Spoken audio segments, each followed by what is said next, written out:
Bonjour, je suis aujourd'hui avec l'un des auteurs phares de JDH Éditions dans le domaine littéraire, c'est le colonel Maufinet, qui a écrit plusieurs livres, y compris chez JDH Éditions, que je vois ce soir à Reims, pas loin de là où il habite. Où est-ce que vous habitez, colonel? À Châlons-en-Champagne. Voilà, donc on n'est pas très loin. J'ai fait le déplacement. Voilà, j'ai fait le déplacement pour rencontrer ce formidable auteur qu'est Alain Maufinet, qui va nous parler ce soir rapidement, puisqu'on est dans des émissions flash, de l'ombre de Marrakech et de son nouveau livre, son nouveau roman, Les larmes du désert, qui pourrait être aussi, quand vous voyez la couverture faite par Johan Laurent Rouault, ça pourrait être aussi Les armes du désert. Alors justement, peut-être allons-nous commencer par celui-ci, Les larmes du désert.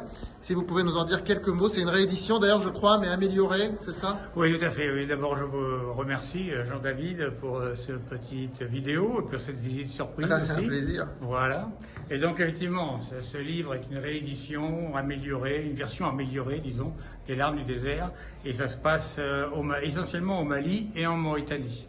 Et en plus, il est préfacé par un philosophe et journaliste malien, Foussini Togola, qui m'a demandé s'il était autobiographique. Voilà, donc c'est-à-dire que je colle vraiment à la réalité, sur une réalité des années 2010, c'est-à-dire juste avant... Assez récent encore, hein? Oui, juste avant, tout à fait, c'est assez récent. C'est juste avant que les djihadistes, forts des armes qu'ils avaient récupérées en Libye, dans les années 2011-2012, descendent et que la France intervienne. Voilà, d'accord. Bien... Et vous étiez encore sur le terrain à cette époque? J'y suis arrivé après. Et quand c'est autobiographique, je vais vous dire un secret, c'est que c'est pas autobiographique, c'est ce que j'y ai dit, mais en fait c'est pas tout à fait la réalité, voilà. D'accord. Mais j'ai pas voulu lui dire la vérité. Aujourd'hui, ce journaliste est d'ailleurs dans la cellule communication du nouveau gouvernement, qui n'est pas, comme on entend ici et là, vraiment un gouvernement de dictateur, mais je pense qu'on a perdu la main en Afrique depuis la fin de Jacques Chirac. On a complètement perdu la main et qu'en ce moment, hélas, on soutient des gens qui sont plus du tout dans l'air du temps, qui s'enrichissent. Enfin voilà. Ouais, ça, bien sûr. Ouais. Je le déplore beaucoup parce qu'on perd pied, comme on peut le voir, quasiment partout pour l'instant. Vous êtes pour une présence forte de la France en Afrique? Oui, et puis de toute façon, avec une histoire qu'on a eue jusqu'au, disons, avec Jacques Chirac encore, c'était la fin, mais on l'avait encore avec Jacques Chirac. Et pourquoi? Parce qu'on avait des gens qui connaissaient le terrain, qu'on a beaucoup noirci, mais qui avaient des actions qui étaient quand même assez importantes. Est-ce que, qui connaissaient bien les... Si vous ne voulez pas répondre à ce jugement de valeur, répondez pas. Est-ce que Chirac était le dernier grand président quelque part? Oui. Pour moi, oui, tout à fait.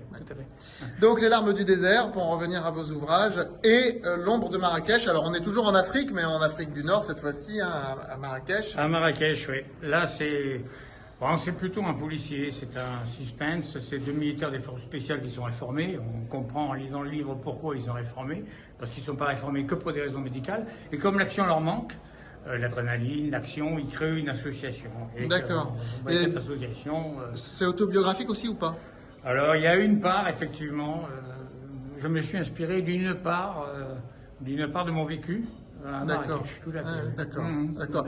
En fait, vos livres, on retrouve toujours une partie d'autobiographique et puis il y a toujours quelque chose en lien avec l'armée. Pour tous les gens qui aiment découvrir l'armée, et c'est à la mode depuis un an, depuis qu'il y a le conflit en Ukraine, sachez que les livres d'Alain Maufinet vous permettront d'être au cœur de la problématique d'une manière romancée et très très bien écrite. Alain, je le répète, est un des auteurs de JDH Éditions. Une très belle plume de JDH Éditions, une plume classique, disons-le. Très belle plume, fluide, de très belles histoires. Le Chant des Brisons, qui avait précédé le Chant des Brisons, voilà. Mais pas du tout, il n'y a rien de militaire dans le Chant des Brisons. Et le prochain, je ne sais pas si je peux en donner le titre, mais le prochain qui va sortir sous peu, parce que je viens de signer le BAT. Donnez-en le titre. Il n'y aura pas de militaire, mais c'est un livre à suspense. Quand ressonne le glas. Ah, quel beau jeu de mots, quand ressonne le glas. Bon, cher Alain, je vous remercie de cette interview flash. Et puis, écoutez, on vous retrouve tout de suite sur une autre petite question que je vais vous poser, mais je fais une deuxième vidéo pour ça.